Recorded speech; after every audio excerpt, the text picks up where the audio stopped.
we're going to start with the simplest animals and what experts believe were the first animals that evolved from protists. And that group is called the sponges. Their phylum name is Phylum Porifera. Por means hole. And so they have bodies full of holes. That's what their name means. Yes, SpongeBob would be full of holes. And if you've ever used a natural sponge or a sea sponge, what you're using to scrub your body is actually the body of an animal, the leftover hard structures left over when the living part of the body is removed. That's the structure that the sponge makes. It's kind of a skeleton, not really. Sponges have no symmetry. They actually don't have tissues. I know I said all animals have tissues. They don't. Sponges, they're just weird. They have individual cells that work together, and they do have different kinds of cells to do different jobs. So they have some cells that look just like certain protists that have flagella that create a current that moves water through the body of the sponge, and it goes in holes on the side of the sponge and then out the big hole in the middle at the top of the sponge. There are other things that trap organic matter and digest it, and there are even egg and sperm cells that make gametes. Sponges do sexual reproduction. So I'm going to post a link to this video here, which is a video showing sponges filtering water through their body and how they work. It's pretty cool. All right, our next phylum are the Cnidaria. Okay, now it's spelled Cnidaria. The C is silent. Why? I can't. Okay, I don't. It's just, it is. It's the Cnidaria is how we say it. These are all of the sea anemones, but also corals and jellies. Please don't call them jellyfish. They're not fish.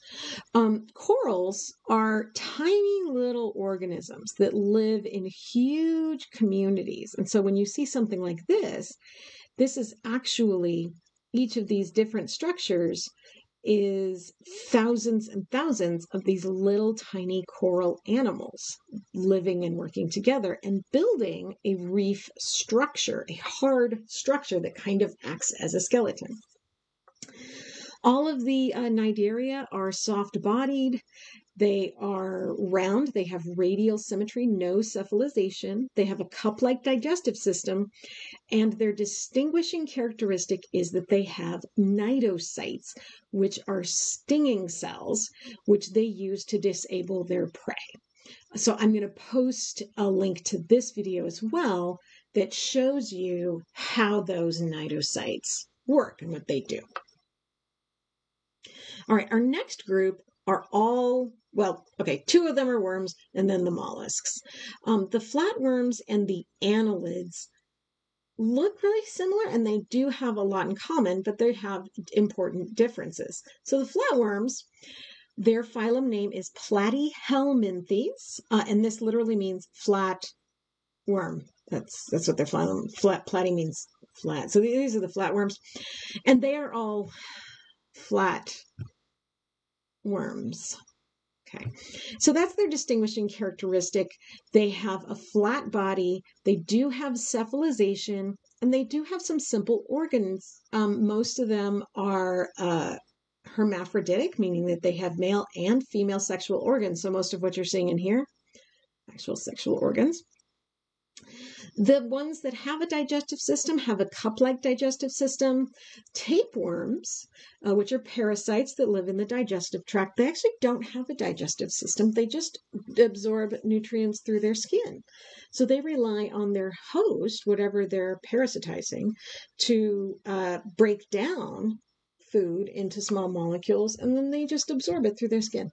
So isn't that nice? If you have a tapeworm, you're just feeding it. You're doing all the work for it. How nice is that? This is a planaria, a diagram of a planaria, which is this organism here, this little tiny flatworm. And planaria are really cool. For one thing, they can regenerate their bodies, which honestly, I'm kind of jealous. You can cut them in half or in thirds, and each part will grow the rest of the organism. So if you take a planarium, cut it in 3 pieces, you'll end up with 3 full-sized planarians after a while. How cool is that? They do have a nervous system. They have 2 little sort of small brains at the front, and then they have these 2 nerve cords that go down their body. They have reproductive organs, and they also have an excretory system, sort of a urinary system, and a digestive system. And their mouth is not on their head. It's actually this pharynx in the middle of their body. Isn't that weird? Yeah. Okay. And then tapeworms, no digestive system, like I said. The head has this cool ring of sharp things that it uses to hang on to the inside of your intestines. As they grow, they add these little sections. So you can see at one end, the sections are really short, and as the tapeworm grows, the sections get longer and longer as they develop. And each section has a uterus, a genital pore, sperm ducts, testes, and ovaries. Okay, so each of these sections can make thousands and thousands of tapeworm eggs. And that's usually how people figure out that they have a tapeworm, or how you figure out, like, your dog has a tapeworm, that you'll see things that look like undigested rice in your feces, and it's actually tapeworm eggs. Aren't you glad you knew that? Okay, so anyway, that's phylum Platyhelminthes. Even though the head is round, the body of the worm is flat. Okay, so it's Platyhelminthes. Now, a tapeworm does look like it could be the next group, but it's not. The next group is called phylum Annelida. These are the segmented worms. Anna means a ring. So annual refers to the fact that the year comes back around in a cycle. And you could think of it as a circle, right? So you have winter, spring, summer, fall, back to winter. So a ring. The annelids all have segmented bodies with these rings. Okay, so you can see this pattern of rings around them, and there are specific segments to the body with specific organ systems in each part. And that's what separates the annelids from, say, a tapeworm. Even though it does have segments, it doesn't have organs that go through the segments. Okay. So the rings are the distinguishing characteristic that separates the annelids from the others. This is an earthworm, just your regular little old earthworm. And earthworms are hermaphrodites, meaning male and female in one body. So when they do sexual reproduction, they actually line up next to each other, and they both provide sperm to the other. So they both fertilize the other's eggs. Kind of cool. This is a sea annelid, and this is a feeding apparatus. This is the mouth at one end, and then it makes a burrow down in the sand, and the rest of its body and all of these rings will be hidden down in the sand there. Okay, so they do have complex organ systems. They do have cephalization. They do have a single brain. And now they have a tube-shaped digestive system. So that's another thing that separates the Platyhelminthes from the annelids. Phylum Annelida has a tube digestive system. Phylum Platyhelminthes has a cup-like digestive system. All right, now, next up, phylum Mollusca. Yes, thank you for asking. This is the best phylum on the planet. No, I will not be taking questions at this time. Notice the spelling of Mollusca. Mollusca. Okay, I know we usually spell mollusk with a K, but the phylum name Mollusca has a C in it, so please do spell that correctly. This is all the clams, the snails, slugs, squid, octopus, cuttlefish. All of these things are all mollusks. And their distinguishing characteristic is that they have a specialized group of tissues called a mantle, a tissue structure called a mantle that makes the shell. So on snails, the mantle in some snails, I think, makes it from the inside. Most make it from the outside, so it has a tissue layer that will cover the shell and lay down a new layer of shell. In clams and mussels and scallops, the mantle is part of the organism and normally covers the shell. And as it does that, it lays down new shell.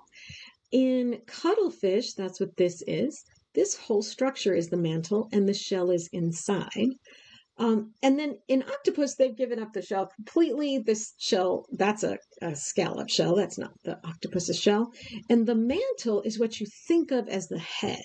And it actually holds all the organs. Same with the cuttlefish. All of the organs are here inside the mantle.